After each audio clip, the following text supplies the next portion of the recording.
সালাতুত তারাবিহ এটা একটা গুরুত্বপূর্ণ সালাত। রমজান মাসে রাসূল করিম সাল্লাল্লাহু আলাইহি ওয়াসাল্লাম কিন্তু এই নামাজের তাগিদ দিয়েছেন যে মান কামা লাইলাতান, রাতের বেলায় যারা সালাতে দাঁড়িয়ে যে আল্লাহ তাদের গুনাহগুলো মাফ করে দেন। এই বিষয়ে আপনি একটু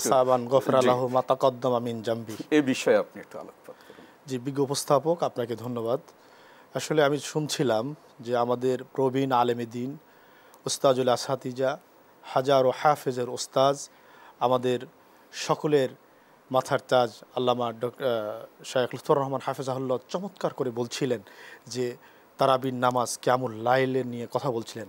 আসলে কিয়ামুল লাইল, কিয়াম শব্দের অর্থ হলো দাঁড়ানো, লাইল হচ্ছে রাত্রি, দুইটা কিয়ামুল লাইল দুইটা শব্দের সমন্বয়, অর্থাৎ রাতের নামাজকে কিয়ামুল লাইল বলা হয়। সেটাকে আপনি তারাবির নামাজও হতে পারে, তাহাজ্জুদের নামাজও হতে পারে, এবং তারাবি এবং তাহাজ্জুদের মধ্যবর্তী যে নফল নামাজ রয়েছে আপনি সেটাকেও ধরতে পারেন। কিন্তু মূল কথা হলো নামাজ পড়া। নামাজ পড়ার মাধ্যমে বান্দা এবং আল্লাহর মাধ্যমে সম্পর্ক সৃষ্টি হয়, কাছাকাছি যাওয়া যায়। যেমন আল্লাহ রসুল বলছে আস-সালাতু মেরাজুল মুমিনিন, নামাজ হচ্ছে মুমিনের জন্য মেরাজ। আল্লাহ রসুল সাল্লাল্লাহু আলাইহি ওয়াসাল্লাম বলছেন যে আস-সালাতু মিফতাহুল জান্নাহ, নামাজ হচ্ছে বেহেশতের চাবি।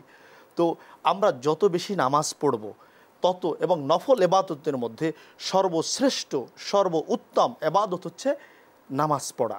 জি, আসলে দেখেন তারাবির নামাজটা কি, এটা হচ্ছে একটা আরবি শব্দ তারবিহাতুন, অর্থাৎ বিশ্রাম নিয়ে, জিরিয়ে জিরেয়া।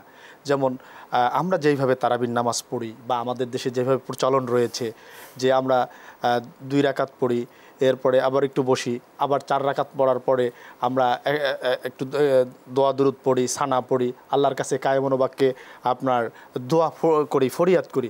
আসলে তারবিহাতুন থেকে তারাবির উৎপত্তি, অর্থাৎ বিশ্রাম নিয়ে নিয়ে আস্তে আস্তে সারাদিন মানুষ না খেয়ে মহান রবের সান্নিধ্যে তিনি সিয়াম সাধনা পালন করেছে, আর রাতের বেলায় দাঁড়িয়ে দাঁড়িয়ে মানুষ আল্লাহর কালাম শুনছে। আপনি যথার্থ বলেছেন। আসলে সালাতুত তারাবিহ সম্পর্কে রাসূল করিম সাল্লাল্লাহু আলাইহি ওয়াসাল্লাম ইরশাদ করেছেন, বান্দা যখন সালাতুত তারাবিতে দাঁড়িয়ে যায় তখন আল্লাহ সুবহানাহু ওয়া তাআলা হাজিরাতুল কুদস থেকে বান্দাকে অবলোকন করতে থাকে।